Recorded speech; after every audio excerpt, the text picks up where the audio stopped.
In this chapter, we'll be exploring Final Cut's sister program, Compressor. As of this recording, Compressor is a $50 application available from the App Store. Now, I want to talk about why we're learning about Compressor, and it comes back to Final Cut. In the previous chapter, we learned how to export files from Final Cut Pro using the built-in presets, so I'd like to show you those again here. I just have a sequence loaded in the timeline. You can have any sequence loaded, but I'm just going to press Command-E to bring up the share menu. And if I come over to Settings and I go to Video Codec, you see this list right here. We've seen this before. Now, Final Cut has included these as the most popular go-to codecs for export. All right. Final Cut also includes several other export services. So if I go to my share menu here, you can see I can do things like send files to Facebook and YouTube. And then if I go into Add Destination, I have a whole lot of other things that I can add as well. So lots of built-in choices, and so much of what you really need to get your program out into the world is contained within the settings within Final Cut. However, there are many reasons that you might want to choose or customize different export settings, so we will explore many of these in this chapter. In this movie, though, we're just going to get comfortable with the functionality of what compression is in general. Also, just so you know, for this entire chapter, I don't have exercise files per se. I just have a few QuickTime movies that I've exported from the previous chapter when we talked about exporting. But really, you can use any video file that you want, since we're just going to be sort of sending it through the meat grinder, as it were, which means we'll be compressing it in all sorts of various ways. So just get yourself several video files and you can follow along. Now, before we learn about Compressor, I want to talk about a few concepts which might be helpful. And I'd like to start by breaking down what compression is. Simply put, compression is the act of encoding video and audio so that it takes up less space than the original file. It's often desirable to compress your media so that it's easier to work with in terms of storage space and system performance. There are many different ways that you can compress files, and this is an essential training, so we won't be getting too deep into this, but I'd like to break this down fairly simply for you.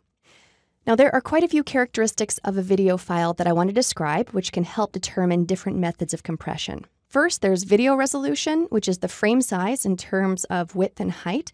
So one way to compress a file is to decrease the resolution. Doing so reduces the size of the file. Another characteristic of video is the frame rate.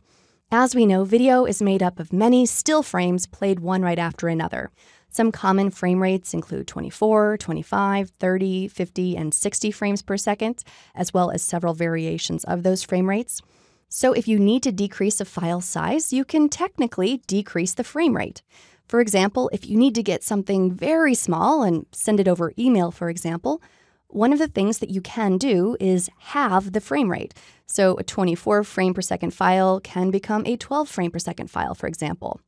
This, however, is not an overly common practice if you want to retain high-quality files. In general, it's usually better to keep the frame rate in its native state. Now, there's also the data rate. Now, a video's data rate, or bit rate, is the speed at which a video is transmitted, measured in bits per second.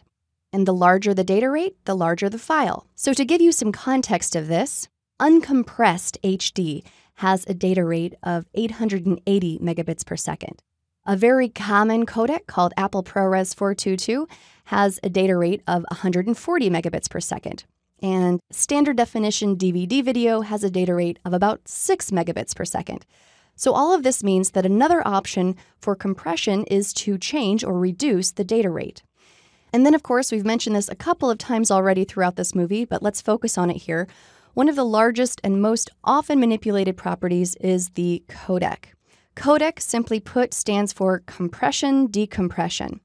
And there are many different codecs, each of which has its own way of how the video data is compressed and decompressed. Codecs all have different algorithms with the task of making large chunks of data smaller. So changing the codec, or the flavor of video, is another very common way to compress a file. Now, part of video is also audio, so we can also talk about audio compression. And without going into too much detail here, some common audio characteristics include its format, its sample rate, its bit depth, its channel configuration, whether it's stereo or mono, and so on. So, changing these properties can help compress the file. In general, compression is a science that takes some time to really master. Of course, the easiest instance of compressing files is when you're told the video and audio specs that you need to deliver. When someone says, I need this delivered at this codec, this resolution, and so on, it's just a matter of plugging everything in. The harder part is when you need to figure out exactly how you need to compress a file when there are no directives. You need to determine what the sweet spot is between how high quality you want the video and how small you need it, if you need it ready for video streaming or to play on various devices, and so on. And this can result in quite a bit of experimentation.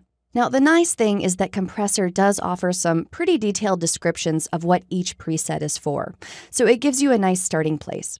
And often, when you're finding the right compression setting, you'll try a codec preset, make some modifications, export it, and decide it's perfect. Or maybe you decide that you need to change a few things in order to meet your requirements. In other words, figuring out the perfect combination of compressor export settings can definitely take some care, but chances are you'll find some settings that work perfectly for you, and fortunately, you're able to save those out and use them again as your own custom settings as needed. So, long story short, compression can take a bit of time to really nail down, but once you do, it's easy to make small tweaks and get what you need. So, in the next movie, we'll go ahead and look at Compressor to get a brief introduction of the interface, and we'll refer to some of the things that we just learned.